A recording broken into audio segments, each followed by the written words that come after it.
Hey guys, welcome to Finding Ithaca. Due to the suspenseful nature of this story, it would be my recommendation that if you're one of our younger viewers that you go ahead and check with your parents first before watching this. With that being said, I hope you enjoy the Bwca.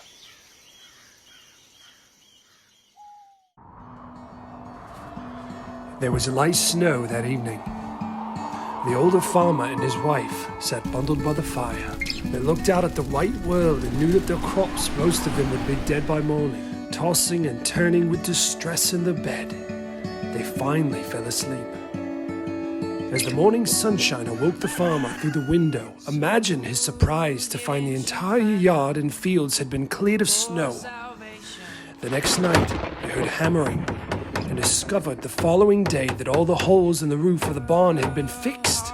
The farmer went to the market to find the cunning man, a retired farmer who had lived many years and seen all there was to see in that region. "It's the Bwca," he said. "The what?" "The creature of the woods. I saw it once when I was a child." "What does it look like?"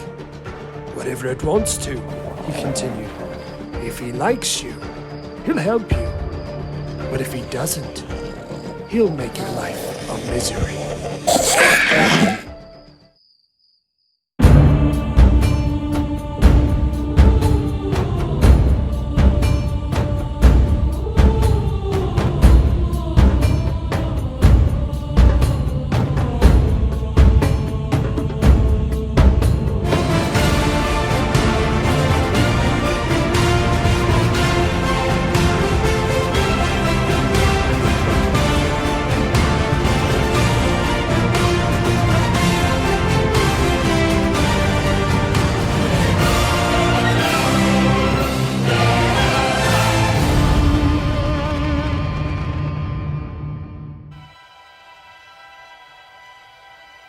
The farmer looked to his wife. "If this creature's helping us, it's only polite that we should thank it." So that night, he poured some milk and walked outside the farmhouse, across the farmyard and fields to the edge of the woods. He places it on the grass with a note of thanks.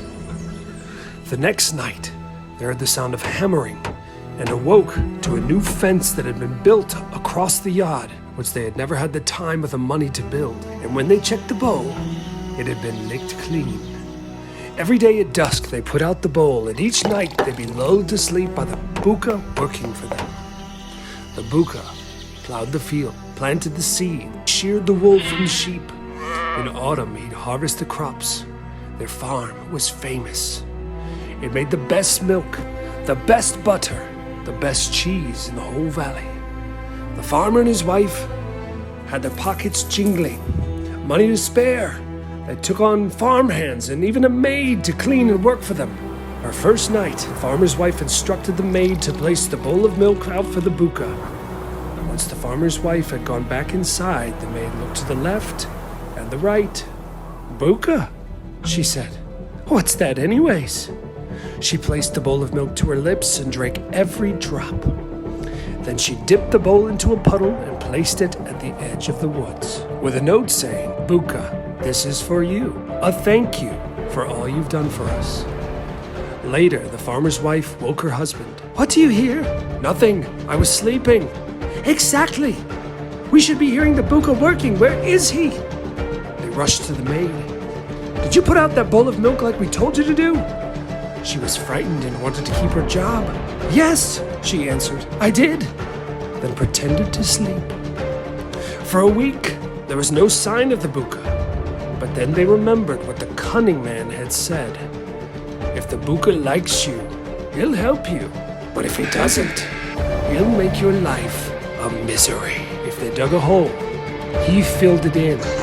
If they plowed a field, he'd make the weeds and the thorny thistles grow up overnight.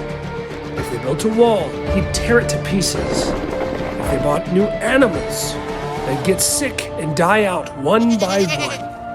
Accidents began happening all around the house, doors falling from their hinges, dishes broken, food began to spoil. "We must leave this place at once," the farmer shouted. So they loaded up all they could carry on a wagon, blankets, tools, a cauldron they used for boiling water, pillows, and they set off, leaving the farm behind them. They saw a neighboring farmer, and he exclaimed, "You're leaving? I can't stand it anymore. Goodbye. Goodbye." He watched as the cart slowly went down the hill. And he saw the cauldron. And from that cauldron, a small hairy head with sharp ears lifted, a hairy paw with a wave goodbye.